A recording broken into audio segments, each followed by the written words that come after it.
جی قدرمنو کتونکو دا وخت مونږه د حاجي امیر نوشاد خان چې کوم د اوسکی ډیر سماجی شخصیت ته او په تحصیل ادینزي سره په کوزدر کې ملکن ډیویژن ټول پاکستان کې د سماجی کارونو لپاره هم مشهور دی، کاروباري شخصیت هم دی او کمې پیسې چې د راځي نو د هغې په مقابله کې د خپل آمدن 25% حصه چې کوم د هغه د ځنګلات ته ایستلې ده.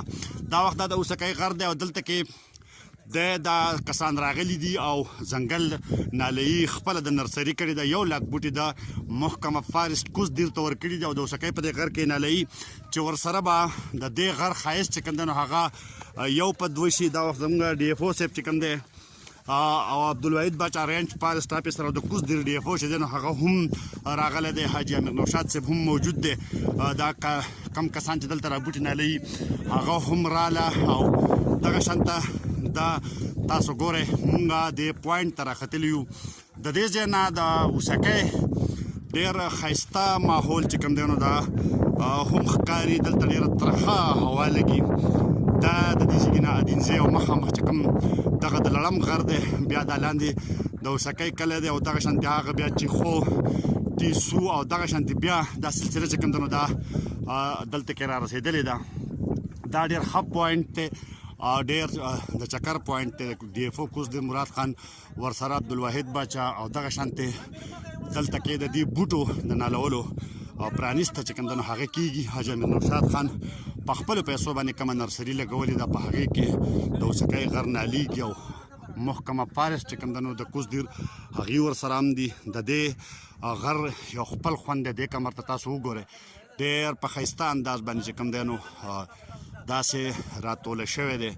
دغه شانتې لاندې بیا د اوسکی کلی او ورسره د ادینزي ډېر یو ښایسته ماحول هغه بیا اوچو هم د دې ځای کې نه ښکاري.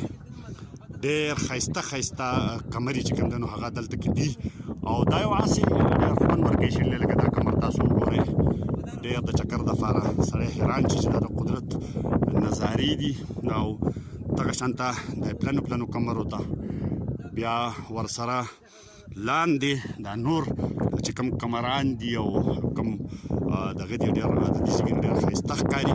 په دې غر باندې په دې د نالولو شروع چې کوم دی هغې کېږي. مشرف ګل، عبدالواحد باچا، ډي ایف او کوزدیر دي راغلي دي او ډېره موده پس به چې کوم دی نو څه موده پس چې دا بوټي وشي نو یو ډېر ښایسته او خوندور ماحول چې دی نو دا به مخې ته راشي.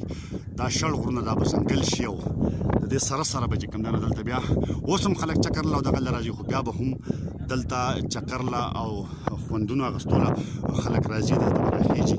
دا د اوسکی کلی لاندې ډېر ښایسته ماحول او د چکر دپاره ډېر ښایسته ځای دی.